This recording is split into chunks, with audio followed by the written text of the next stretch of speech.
up, guys? Today I will be showing you how to sync with time remapping. Now, a lot of people think that using time remapping is really hard and complicated and it's just impossible to use, but in all reality, all it takes is a little bit of practice, and I'm gonna try to get you started with how to use it. I find it easier to use in Vegas than Vegas. That's just my opinion. I used Vegas for longer than I use After Effects, and once I started using time remapping, I found it better. So I do recommend that you at least give it a shot. And yeah, so we'll just jump right into it. First, I'm going to show you how to do a cinematic. Yes, there is a difference between clips and cinematics. Not a huge difference, but there are differences. But yeah, I'm going to show you how to do a cinematic first. So I have my cinematic here. I have my beat already ready to go. Go ahead and put your time remapping on there. Now, if you're in an ideal cinematic, then it'll pretty much start off here, which, not everyone has that, but most likely if you're doing COD 4, then you probably will because you V-dub it. But regardless, yeah, find where you want your cinematic to start and create a keyframe there. So I mean, it's already there for me, so I don't need to do that. And then go ahead and go to the end of your cinematic and create a keyframe there where you want it to end. Now, the way time remapping works is wherever you create a frame, that frame will move wherever you move the keyframe. So you see this area right here, I'm going to move it over here, and this is going to change, but if you go to where this keyframe is, you'll notice that that's the same place. Just pointing that out there for anyone who didn't know that. But anyways, with a cinematic, you're only going to need 2 keyframes.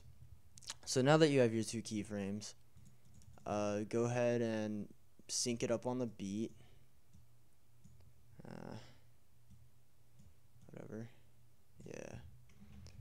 Go ahead and sync it up on the beat there. And once you do that, grab your other one and find your next beat, and you're just going to stick that keyframe right there. So I'm going to go ahead and take a wild guess that this is the next beat. Yeah, it is. So now that you have this, you can go ahead and go to where that keyframe is and cut your clip there. So now you'll just be left with the cinematic and the beat. It's synced, but it's not really flowing. It's pretty linear. It's linearly synced. So what you're going to do is you're going to highlight these keyframes. See the little curvy line here. Go to that. That's called Graph Editor. And what you're going to do in Graph Editor is you're going to go down to here, and it's called Easy Ease. So Easy is the keyframes. And these lines will pop up. Now, this is where everyone freaks out and thinks it's really confusing and backs out because there's a couple lines. But it's really not as hard as they make it sound. Any line that's to the left of a keyframe will always go down. Any line that's to the right of a keyframe will always go up. It's just that simple. So you're going to go ahead and get this one and bring it up. Now, you're going to want to bring it around 3/4 of the way to this keyframe. You do not want this line to go over the keyframe, or else it could stop. It could possibly freeze or even reverse the clip. So you're just going to want to take it around 3/4 of the way there. And then you're going to go ahead and grab this one, and you're going to drag it down around 3/4 of the way down. So now that you have it, oh, whoops, what happened there? Alright, so now that you have it like this, you'll see it makes a sort of, I don't know, a sort of S type of thing going on. And that's pretty much it for syncing your cinematic. I'm going to RAM preview this.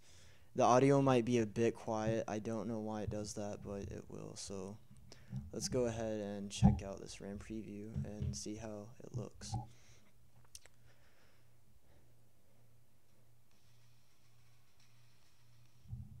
So that looks pretty good. So yeah, that's pretty much it on how you sync a cinematic. Now I'm gonna move on to doing an actual clip. And there is a difference. So okay, so now we have our clip. I'm gonna scale this down because it's in 1080p. Alright, so now we have our clip. Once you have your clip, go ahead and get time remapping on there too. Now, what you're gonna want to do is go right to where he shoots to get the kill, and you're gonna create a keyframe there. Now, what I personally like to do, this is just how I do it. Right as he is about to zoom into the scope, or right as he's jumping, or whatever he's doing, I like to create a keyframe right as he's doing that. So I'm going to create one right around here at the beginning of the jump.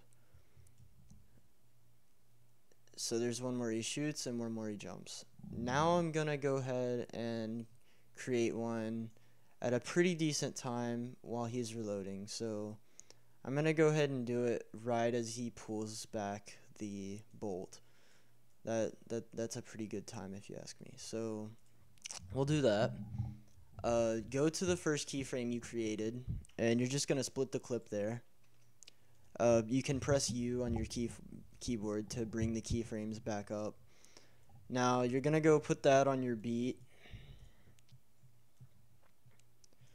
And now that you have the beginning of where he's about to jump on the beat, go to your next beat, and you're going to want to stick the shot on that one.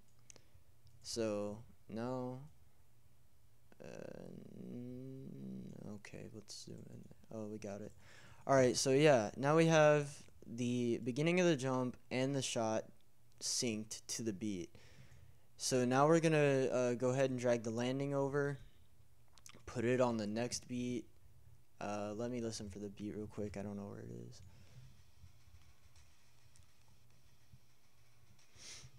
Alright, it's about right here, so go ahead and drag that keyframe where he lands onto the next beat. And now that you have that, again, it's synced, but it's still not flowed. It's very linear, and it's not going to look good in an edit. So again, you're going to highlight the keyframes. They're already going to be selected when you put them in the graph editor, so you're just going to go ahead and easy ease those. Just highlight one keyframe at a time, or else it'll drag like all the lines or whatever. So you're just going to want to do kind of what you did with the cinematic. Just bring that around 3/4. I usually bring it pretty even depending on what style I'm doing. But yeah, bring it around 3/4 to where it would meet with that one. Do the same with this one, but to the bottom one. Again, you can see the kind of S looking shape to it. And then, of course, you're going to do this to the next set too. As I said, all the keyframes that are to the right, or all the line that is to the right of the keyframe will always go up. The one that's to the left will always go down, and that's just how it will always be. So, yeah, I'm just gonna finish syncing this one real quick, about 3/4 of the way. Now let's random preview this. This should look pretty nice. Yeah, let's do that. It's probably gonna end kind of quick because the beat was right there, but it's okay because you get the general idea. So as you can see, it looks pretty clean, pretty smooth. It's not very linear. It's really nice. All you really need to do is add pan crop and maybe some RSMB, and that'll look sexy. Okay, so now we're done with that. I'm gonna go ahead and try to show you how to do a feed in case maybe you're doing something more complex than just a simple jump shot. Again, you're gonna enable your time remapping. Now on this one, of course, rather than when he jumps, instead of keyframing when he jumps, you're gonna want to do it when he zooms in. Well, I guess since he's jumping on this one, you are gonna want to do it when he jumps off, but it's really up to you when you feel like the clip should start. but I'm gonna go ahead and do it, or right there, because that's when he jumps off, and I think it looks good that way. So I'm gonna go ahead and keyframe that spot, split the clip before I do anything else. Go into where he's in the scope. I'm just gonna go through about, I don't know, about halfway, just somewhere random in the scope, really. Try to get as close to the middle of zooming in and zooming out as you can. Then once you keyframe the first shot or whatever, since he took a while to actually shoot on that, I didn't want to put it to where he actually shot, or else there would be a possibility of there being a lot of the scope in the clip when you sync it. So if they're ever scoping in for like longer than a second or so, then just kind of try to guess in the middle. Anyways, after that, you're gonna want to sync the first shot, then you're gonna go to the next shot, and you're gonna do the same thing. So that's a pretty good time to do it. So now that you have 2 shots synced, there's only one more. And a thing about these are that you can see he takes quite a bit of time to get to that next shot.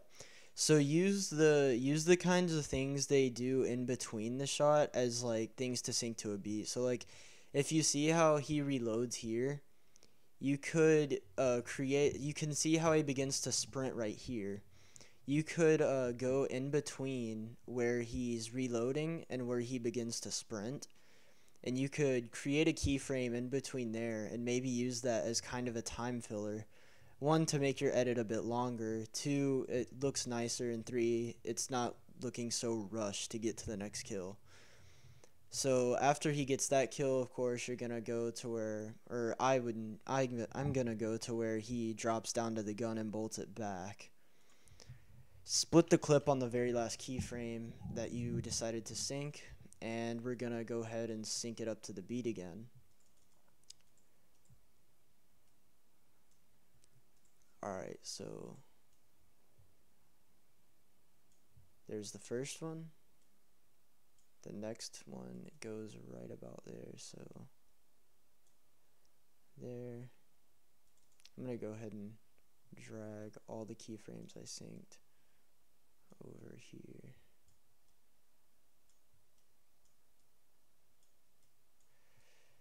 Okay, so now I have them all close by, so I can easily sync them to the beat. Alright, so there's a beat there. There's a beat here.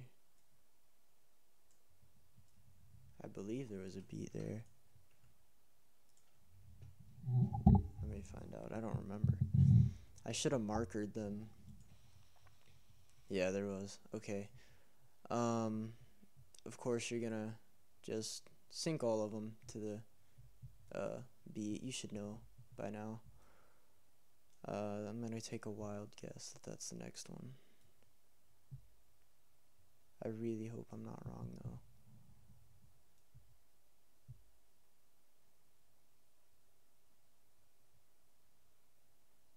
Alright, yeah.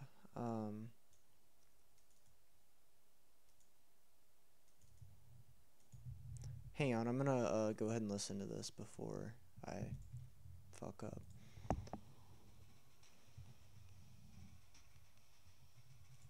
Okay, so wait.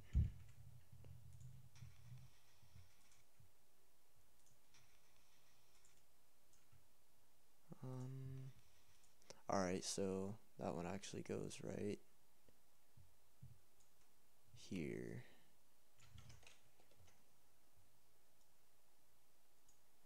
Alright, that looks kinda crunched together. I hope that works out. Anyways, yeah, so you can go ahead and split that, of course, since you have that synced or whatever. So yeah, let's go ahead and get into it. You're gonna highlight all of them, of course. Easy ease them. Make your cute little S's. You know, 3/4 of the way, 3/4 of the way, 3/4 of the way. See, like, I don't know, once you do it for a while, like it's really not that hard. Like people make it seem like it's way harder than it really is, guys. Like it's really not hard. You just got to give it a shot. You got to give it a chance, and you'll really I find it easier than Vegas because you don't really have to. I don't know. I just enjoy it more than Vegas. That was accident. All right, so let's see how this looks. I'm gonna go on the last frame so it'll loop nicely.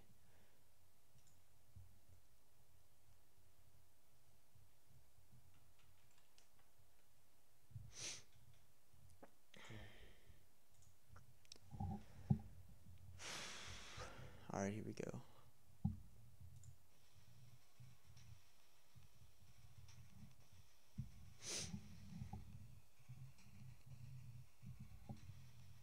So as you can see, it's pretty nice. Of course, there is probably things I should have done differently. Like instead of keyframing this jump here, I probably should have just started when he was zooming in.